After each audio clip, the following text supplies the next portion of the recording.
Hallelujah, good morning. क्या उठ गए हैं? आज इंडिपेंडेंस डे है, अगस्त 15, याद है ना?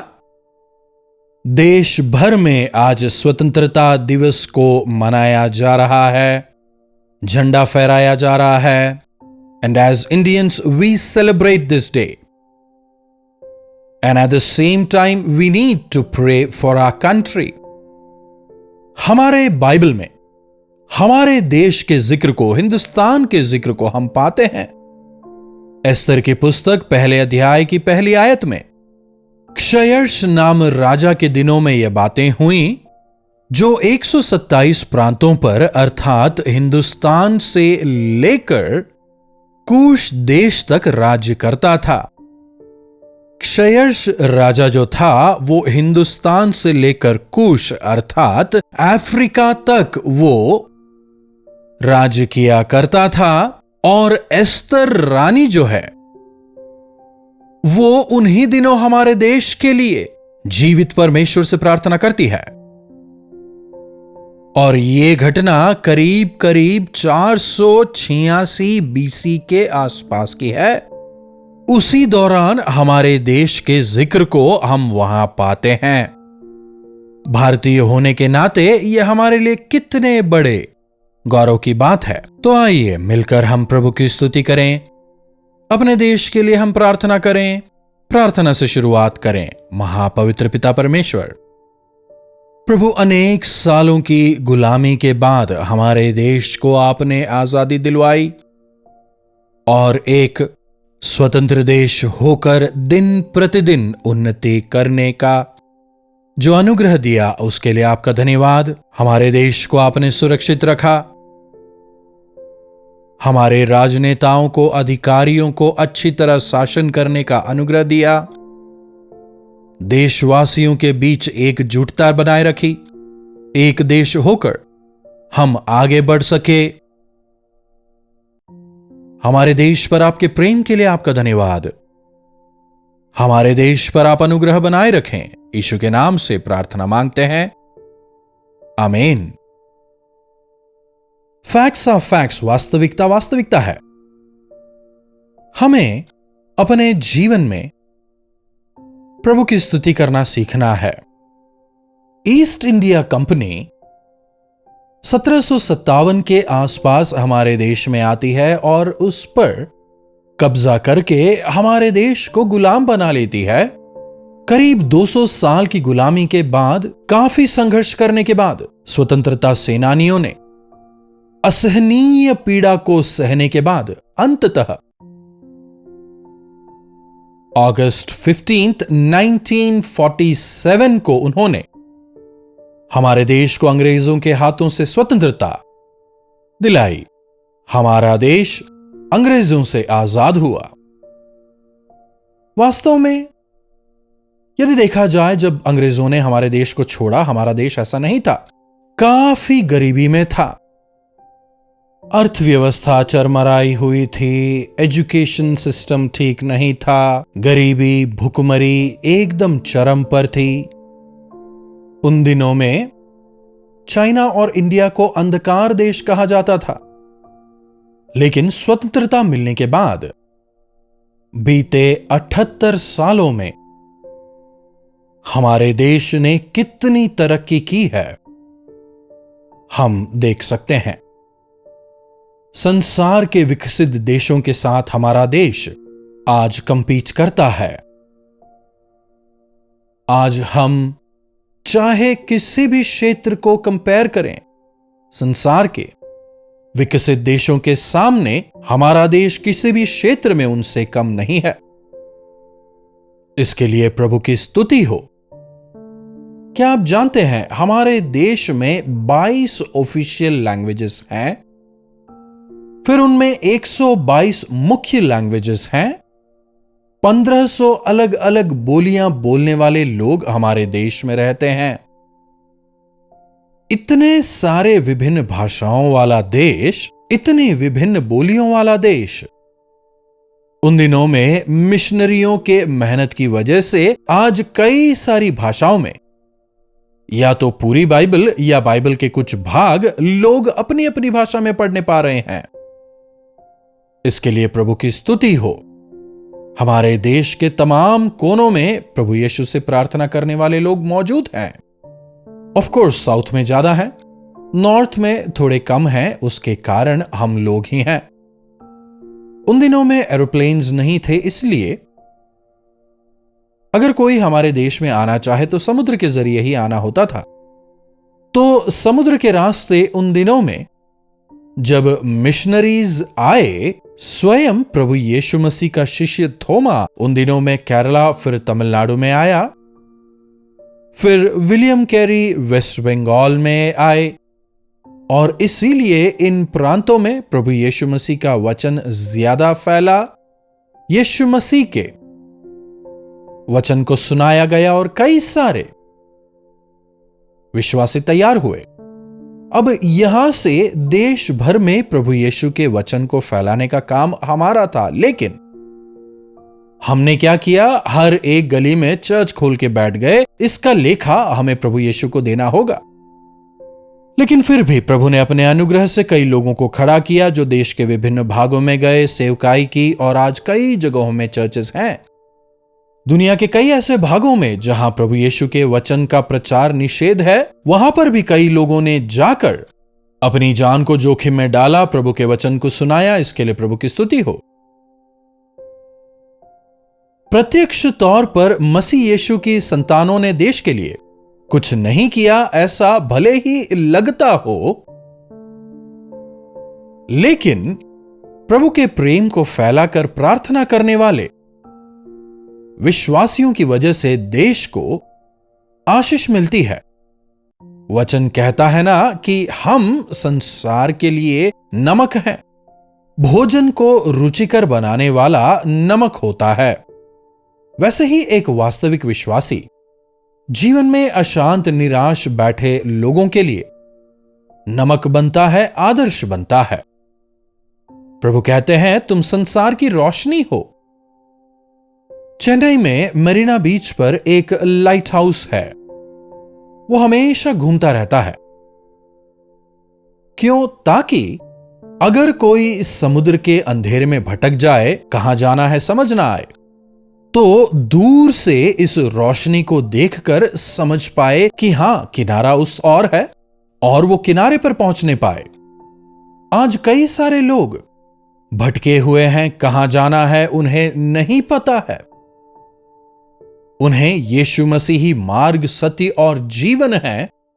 इस सुसमाचार को पहुंचाने की जिम्मेदारी हम पर है। हमारे देश के लिए प्रार्थना करना हमारी जिम्मेदारी है। तिमुथियुस अपनी पत्री में लिखता है, राजा के लिए, अधिकारियों के लिए, तमाम प्रजा के लिए तुम प्रार्थना विनती करो, और प्रभु की महिमा हो कि हमारे देश में प्रार्थना करने वाले विश्वासी हैं, इस देश के लिए जान देने वाले मिशनरीज हैं, कई आदर्श मसीही हैं। इसके लिए प्रभु की स्तुति हो। उससे बढ़कर प्रभु हमारे देश से प्रेम करते हैं। उन दिनों में ही हमारे देश का जिक्र बाइबल में आना इस बात को बताता है। यीशु मसीह जिस महाद्वीप में मारे गए, उसी एशिया महाद्वीप में हम रहते हैं। जैसा कि कुछ लोग कहते हैं, यीशु मसीह अंग्रेजों के परमेश्वर नहीं है। इज़राइल एशिया महाद्वीप में ही आता है। हमसे यीशु मसीह ने प्रेम किया। ठीक है, काफी संघर्ष के बाद हमारे देश को अंग्रेजों से स्वतंत्रता मिली। संसार के विकसित देशों के टक्कर में हम खड़े हैं। देश के विकास को हम देख रहे हैं। व्यापार में बढ़ोतरी हो रही है, अन्य तमाम क्षेत्रों में बढ़ रहे हैं। बीते कुछ सालों से हमारे देश के जो विकास की गति है वो और भी अधिक हो गई है। हम काफी तेजी से प्रगति कर रहे हैं, जो बहुत अच्छी बात है। अच्छी बात है। इंफॉर्मेशन टेक्नोलॉजी के क्षेत्र में हमारे देश ने पूरे संसार भर में अपना लोहा मनवाया है। तो ऐसे कदम कदम कर हम बढ़ते गए। लेकिन क्या नैतिकता और न्याय है? एक देश के विकास का जो मापदंड है वहां पर नैतिकता और न्याय के आधार पर ही किया जाना चाहिए। संपूर्ण सच्चाई, वो निष्पक्षता, त्याग, समर्पण अगर किसी भी देश के राजनेताओं में हो तो वो देश यकीनन तरक्की करेगा। ऐसे नियमों को यदि लागू किया जाए तो देश तरक्की करेगा। देखिए, चाहे हम कितनी ही उन्नति कर लें, कितनी ही तरक्की कर लें, कितनी ही पढ़ाई लिखाई कर लें, कितना ही पैसा क्यों ना कमा लें, अगर मन परिवर्तन नहीं हुआ तो स्वतंत्र भारत में भी हम गुलाम होकर ही जिएंगे। परमेश्वर ने मनुष्यों को सुइच्छा शुरू से ही दी है। अदन की वाटिका में ही परमेश्वर ने आदम हव्वा को सुइच्छा दी थी। तुम जो चाहे खा सकते हो, लेकिन बस इस एक वृक्ष के फल को मत खाना। जिसे खाने को मना किया उसे ही उन्होंने खाया। आज्ञा का उल्लंघन ही पाप है। दरअसल आज्ञा का पालन करने वालों को क्या आज्ञा बताने की आवश्यकता है?